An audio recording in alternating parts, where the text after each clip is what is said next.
The stator yoke, also called the back iron.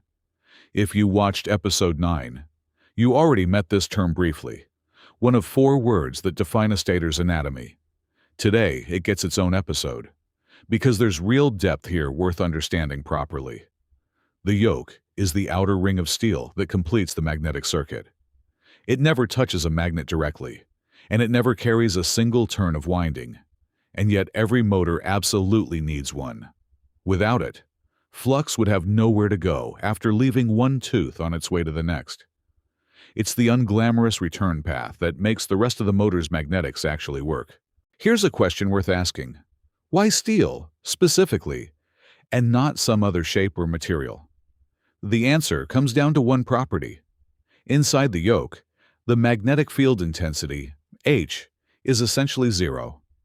Steel's relative permeability is thousands of times higher than air's, which means flux can travel through it while spending almost no magnetomotive force to do so.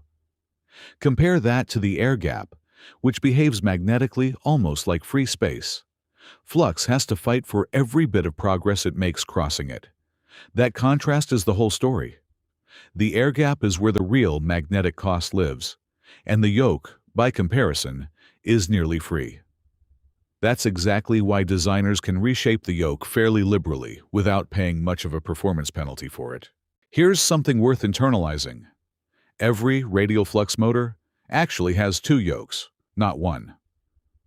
The stator yoke is the outer ring we've been discussing, closing the circuit from one tooth, around the back, to the next. But there's also a rotor yoke, the core sitting just behind the magnets. It gives flux a return path on the rotor side too, and it structurally carries the magnets themselves. Same fundamental job in principle. Complete the magnetic circuit, just executed on opposite sides of the air gap. Miss the rotor yoke in your mental model, and you're only seeing half the magnetic circuit a real motor actually uses. Once you understand what the yoke does, you can appreciate what happens when designers deliberately break the usual rules around it. Take the slotless stator.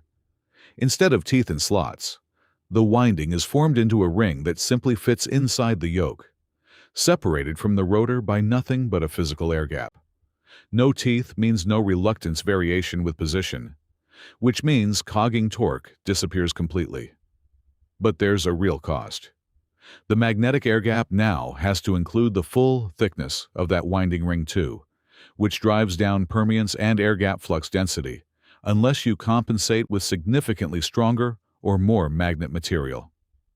Zero cogging is a genuine benefit, but it's never free. Let's close with what actually matters day to day. First, the yoke is the closest thing to a free lunch in the magnetic circuit. Its high permeability means design effort is far better spent managing the air gap, where flux genuinely struggles, rather than obsessing over yoke geometry. Second, it's not entirely free of trade-offs. Where the yoke sits and what's built inside it changes the motor's whole character. Slotted construction for raw performance, slotless for zero cogging, bridge tooth designs for easier manufacturing at the cost of extra leakage. And finally, remember the connections. The yoke was one of 4 terms from episode 9, and yoke thickness ties directly into the motor constant maximization work from episode 5. Nothing in this series stands alone.